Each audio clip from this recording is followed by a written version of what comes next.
इस कार्यक्रम का आयोजन करने वाले विशेष तौर पर नीरज कुशवाहा जी और कवि कुशवाहा जी, नीतीश पटेल जी लोग को मैं बधाई देता हूं कि सरदार पटेल के इस कार्यक्रम का आपने आयोजन किया। और यह स्वाभाविक है, ये एक दिन चलने वाला कार्यक्रम नहीं है साथियों। देश के यशस्वी प्रधानमंत्री नरेंद्र मोदी जी के नेतृत्व में और बिहार के लोकप्रिय मुख्यमंत्री नीतीश कुमार जी के नेतृत्व में यह 1 साल कार्यक्रम चलेगा और 365 दिन किसी न किसी इलाके में सरदार पटेल की जयंती भी हम मनाएंगे और सरदार पटेल के चीजों को स्थापित भी करेंगे। और अब स्वाभाविक है, नई पीढ़ी को यह समझना पड़ेगा कि आज जो भारत दिख रहा है वो भारत क्यों दिखा। सबसे बड़ा अनुभव तो यही करना है साथियों कि 567 रियासत वाला भारत, उसको जोड़कर किसी एक व्यक्ति ने इस भारत की कल्पना की और ये आज नहीं हुआ। इसका सपना तो पंडित चाणक्य ने आज से 2500 वर्ष पहले देखा था, 2500 वर्ष पहले। तब सम्राट चंद्रगुप्त मौर्य ने, और इसको स्थापित करते करते कई बार कई लुटेरे आए, लूट कर हमको ले गए, लेकिन जब आजादी मिली तो आप समझिए कि 567 रियासत को मिलाकर एक भारत बनाया गया।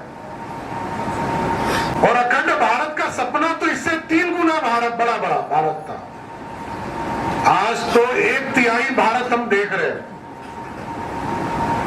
इसलिए साथियों, हमारे जो पूर्वज हैं, जिनका जन्म 1875 में हुआ और 2 महान हस्ती 1875 में आए साथियों, एक सरदार पटेल आए और दूसरा भगवान बिरसा मुंडा आए, और दोनों को भारतीय जनता पार्टी के साथ साथ देश के यशस्वी प्रधानमंत्री नरेंद्र मोदी के नेतृत्व वाली सरकार ने तय किया है कि हम लगातार ये 150वां जो साल है उनका पूरे, क्योंकि 31 तारीख को इस देश में दीपावली की पूजा हो गई, तो हम लोगों ने 29 से ही कार्यक्रम शुरू किया एकता दिवस के दिन। पूरे देश में 29 तारीख से ही हम एकता दिवस मनाने का काम शुरू कर दिया।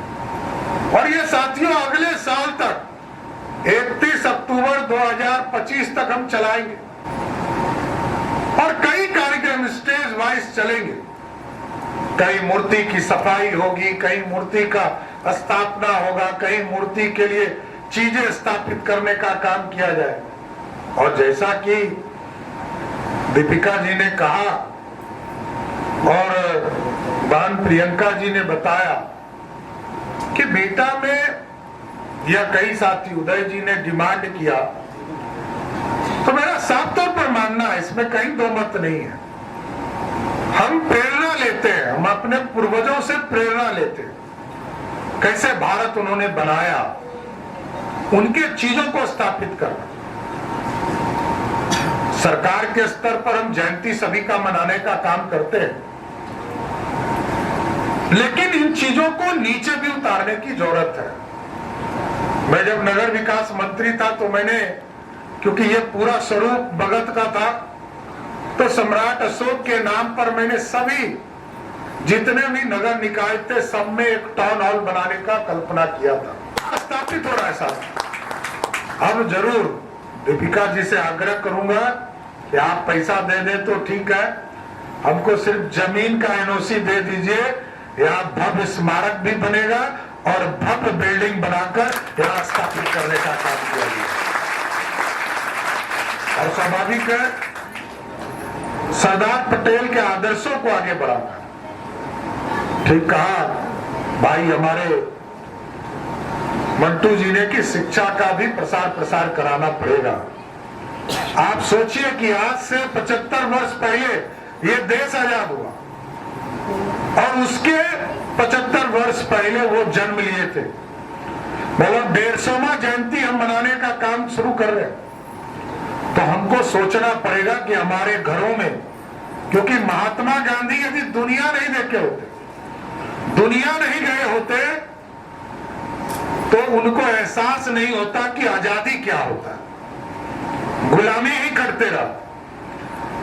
आप सोचिए उस जमाने में महात्मा गांधी इंग्लैंड भी गए और साउथ अफ्रीका में जब उनको धक्का देकर रेलवे से बाहर किया गया, तब उनको एहसास हुआ कि हम भारतीय हैं, हम गुलाम हैं, हमको आजादी चाहिए, और आजादी का नींव रखने का काम किया था। अहिंसा के साथ रहा।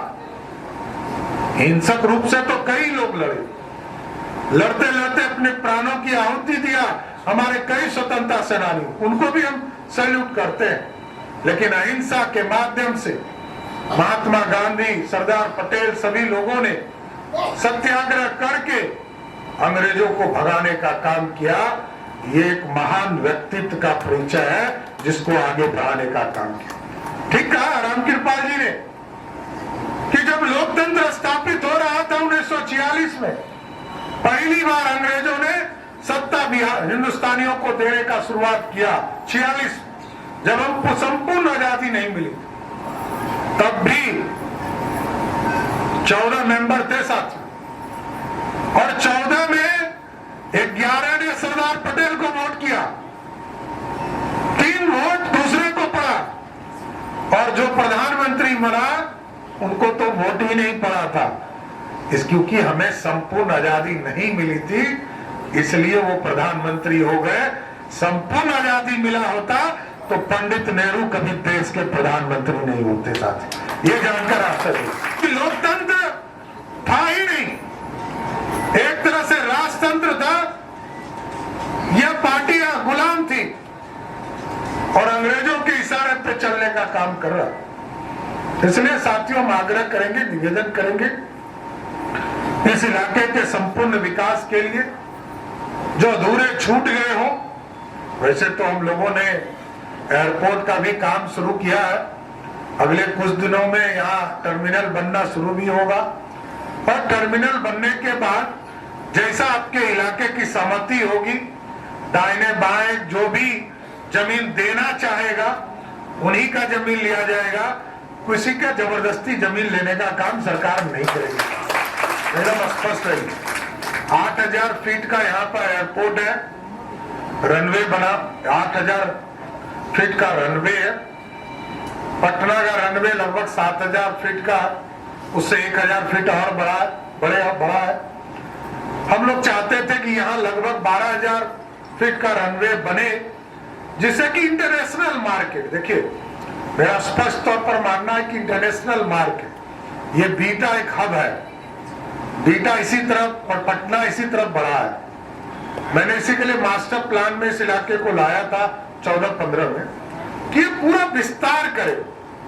आप देखते होंगे ये जो दीघा का इलाका है, ये पूरी तरह एक व्यवस्था खड़ी हो रही है जो कि इंटरनेशनल मार्केट्स में यहीं से सामान जाएंगे।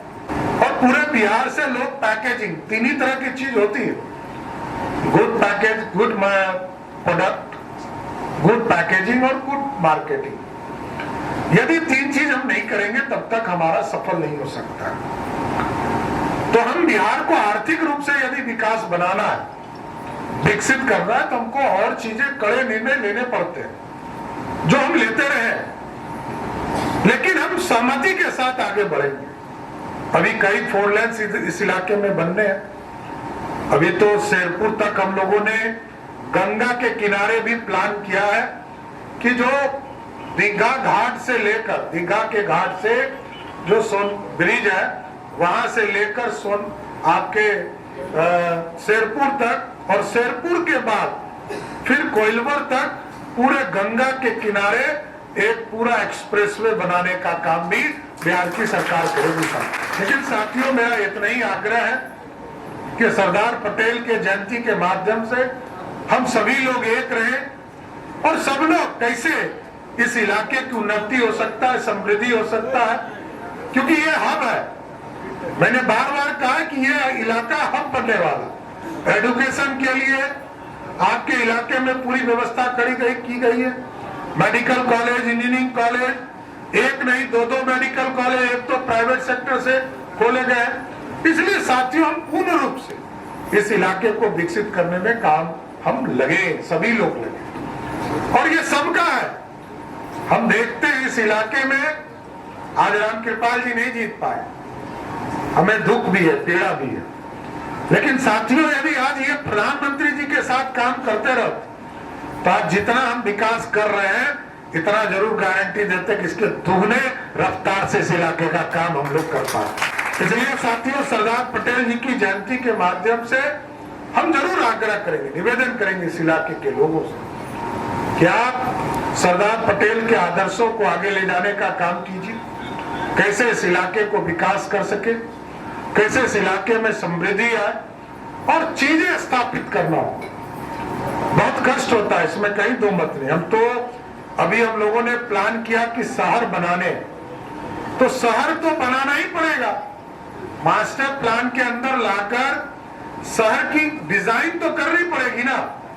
और यदि पटना में ही सब लोग स्थापित होंगे, आप समझिए कि दिल्ली से ज्यादा महंगा पटना हो गया, तो इसलिए आगे बढ़ना पड़ेगा, हमको चिंता भी करनी पड़ेगी, क्योंकि अब देश सोने की चिड़िया नहीं बनेगा साथ। सोने की चिड़िया बनाते बनाते हम लोग थक चुके हैं, और कोई न कोई आके लुटेरा आता है, कभी अंग्रेज आया, कभी मुगल आया, लूट के चला गया। अब मेकिंग इंडिया के तहत सोने का शेर बनाना है जो दुनिया में दहाड़ने का काम करेगा। इसलिए सरदार पटेल के जयंती पर मैं यही आग्रह करूंगा, निवेदन करूंगा आप साथी कि आप पूर्ण रूप से जो छूटे हुए अधूरे सपने हैं,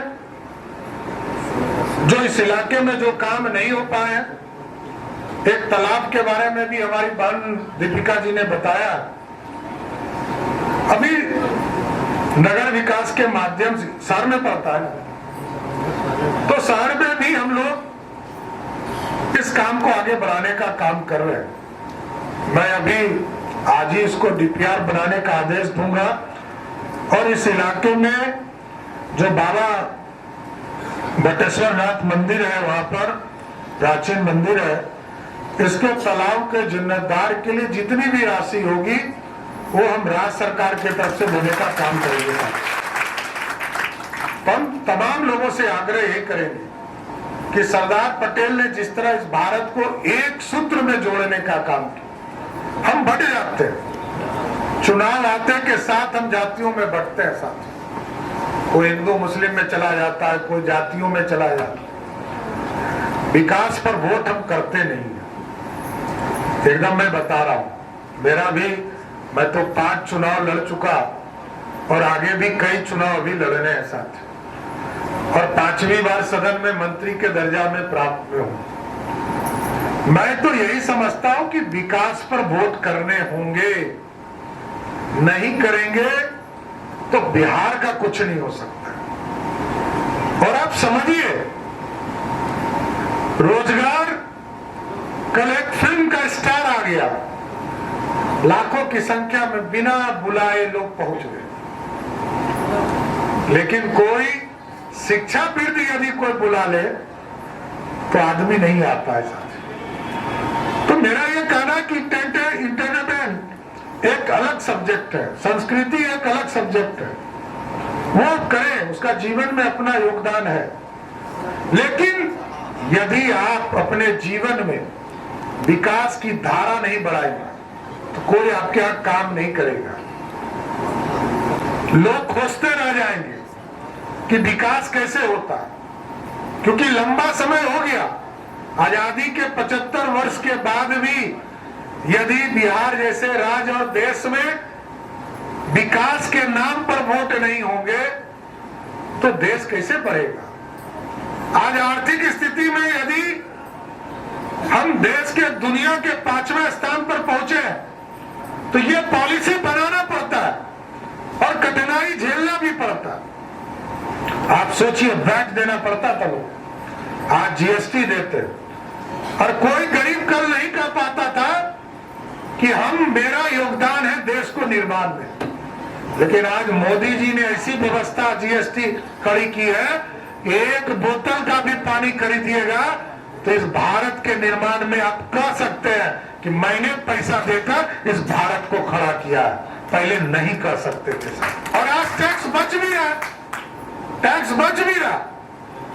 आप सोचिए बिहार जैसे राज्य को, मैं फाइनेंस मिनिस्टर हूं बिहार, 2,78,000 करोड़ का बजट है साथ, और बिहार का अपना संसाधन मात्र 52,000 करोड़ रुपया, मात्र 52,000। 2,26,000 करोड़ रुपया सिर्फ हमको सरकार चलाने के लिए, अलग से छोड़ दीजिए, हाईवे छोड़ दीजिए, मेडिकल कॉलेज छोड़ दीजिए, रेलवे ट्रैक छोड़ दीजिए, हमको सिर्फ बिहार की सरकार चलाने के लिए 2,26,000 करोड़ रुपया नरेंद्र मोदी की सरकार देती है, तब बिहार को हम चलाने का काम करते हैं साहब। आप सोचिए साथियों, कैसा देश बनाना चाहते। इसलिए आज सरदार पटेल और महात्मा गांधी के आत्मा को यदि शांति देना चाहते हैं तो विकास पे भी चर्चा करनी चाहिए। कहां बिहार था, कहां बिहार पहुंचा।